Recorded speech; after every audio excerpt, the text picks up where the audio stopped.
Assalomu alaykum, mening qadrli kuzatuvchilarim. Men bugun sizlar bilan birga tvorogli, smetanali cheescake tayyorlab ko'rmoqchiman. Buning uchun bizga mana bu narsalar kerak bo'ladi xamiriga.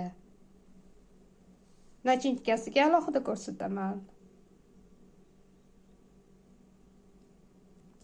Buning uchun hozir xamirini tayyorlab olish uchun margarinni maydalab shakar bilan aralashtirib olaman. Keyin unga razrihli tilni qo'shib aralashtirib olaman va ikkita tuxumni aralashtirib qo'lga yopishmaydiganli xamir qoraman.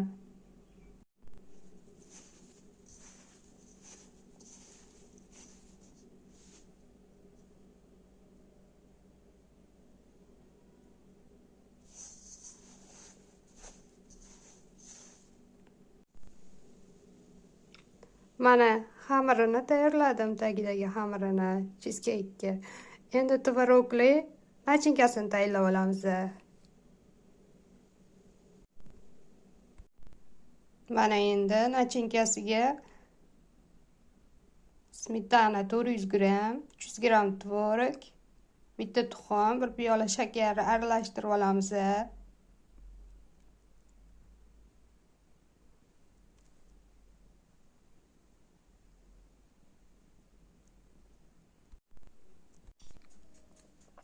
Mana cheesecake'imni xamiri bilan nachinkasini tayyorlab qolipga quyib oldim. Endi bilmadim qanchalik darajada o'xshab chiqadi. Hozir duxovkaga 140 gradusga 30-40 minutlarga qo'yib olaman. Pishganini ham ko'rsataman hali.